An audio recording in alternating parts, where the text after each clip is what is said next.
Olá, sejam bem-vindos a mais um vídeo Visão Comparativa dos Evangelhos. Meu nome é Wellington Lima.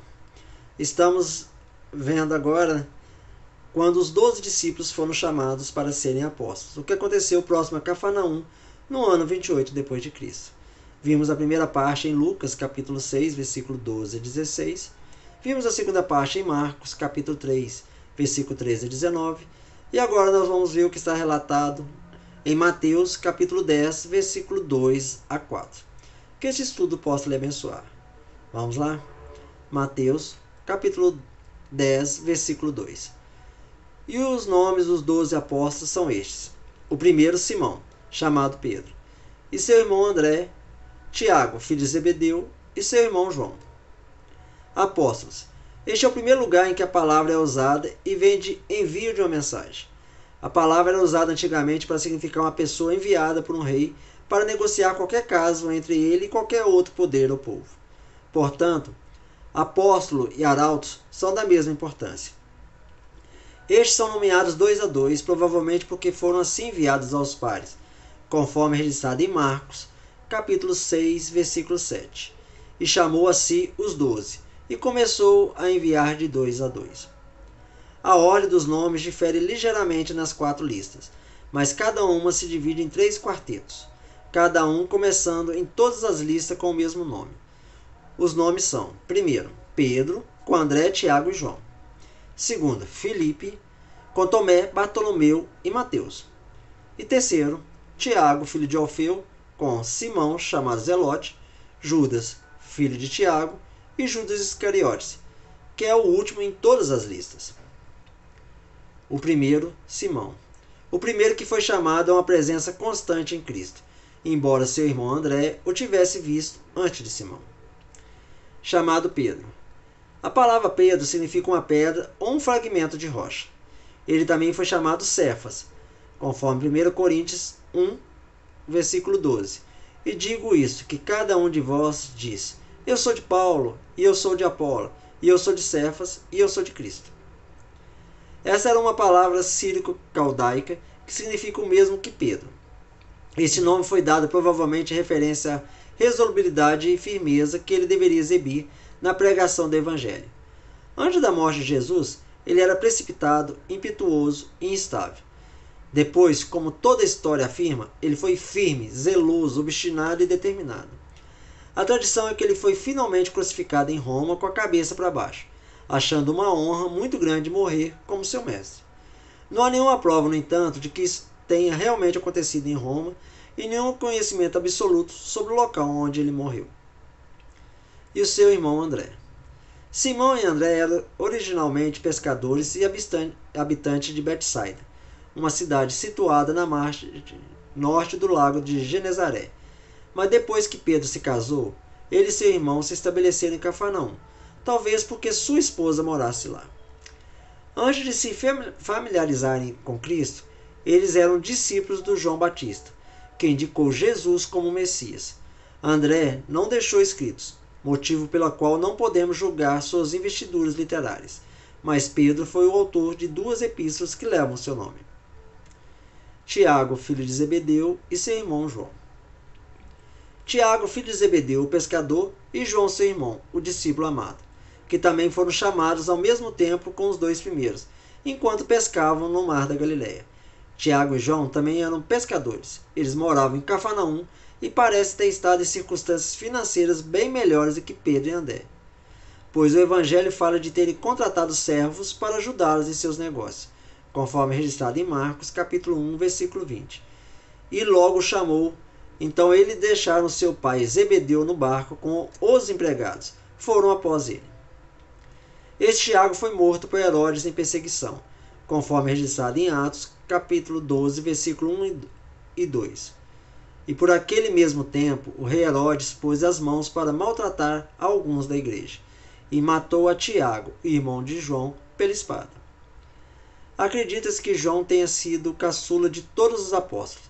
No entanto, ele tinha idade suficiente para ser seguidor de João Batista antes de vir a Cristo. Versículo 3. Filipe e Bartolomeu, Tomé e Mateus o publicano, Tiago, filho de Alfeu, e Tadeu. Filipe. Este era natural de Betsaida, a cidade de Pedro e André, conforme vimos em João, capítulo 1, versículo 44. E Filipe era de Betsaida, da cidade de André e de Pedro. Ele era originalmente um discípulo do João Batista, mas o deixou para seguir Jesus, assim que se familiarizou com ele no Jordão. Bartolomeu. Relatos antigos nos dizem que ele era natural de Caná e era habilidoso na lei. Tomé. Nada é dito sobre Tomé antes de sua conversão.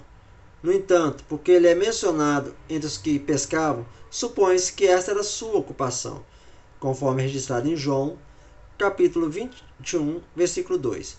Estavam juntos Simão Pedro e Tomé, chamado Dídimo, e Natanael, de Caná da Galileia, e os filhos de Zebedeu, e outros 2 de seus discípulos. Ele obteve o sobrenome de Dídimo, provavelmente porque era gêmeo, e se destacou ao continuar mais tempo do que seus companheiros a duvidar da ressurreição de Cristo. Mateus. Era um rico publicano de Cafarnaum.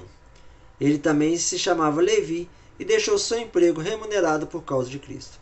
Ele escreveu o evangelho na qual seu nome é prefixado e era filho de um Alfeu, de quem nada sabemos além do nome. Tiago, filho de Alfeu. Tiago, filho de Alfeu, é raramente mencionado no Novo Testamento, todas elas em uma lista dos 12 apóstolos. Aqui em Mateus, em Marcos, capítulo 3, versículo 18, onde está escrito Tiago, filho de Alfeu, em Lucas, capítulo 6, versículo 15, onde também está escrito Tiago, filho de Alfeu, e em Atos, capítulo 1, versículo 13 e 14, onde temos: E ao entrarem, subiram ao cômodo superior, onde ficaram Pedro, Tiago, João, André, Filipe, Tomé, Bartolomeu, Mateus, Tiago, filho de Alfeu, Simão o Zelote e Judas, irmão de Tiago. Todos esses perseveravam concordando em orações e petições com as mulheres, com Maria, a mãe de Jesus, e com os irmãos dele. Não é citada pelo evangelista João. Segundo a tradição, pregou inicialmente na parte sudoeste da Palestina, depois no Egito, e foi crucificado em Ostracine, no Baixo Egito. Ele é claramente distinto de Tiago, filho de Zebedeu, outro dos 12. Versículo 4. Simão o zeloso e Judas Iscariotes, o mesmo que o traiu. Simão o zeloso. Marcos e Lucas o chamam de Simão Zelote, talvez assim chamado por seu zelo pela lei. Judas Iscariotes.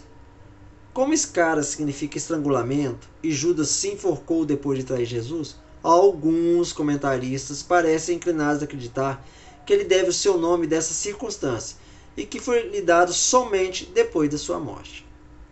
O mesmo que o traiu, literalmente, que o entregou. O que chama a atenção aqui?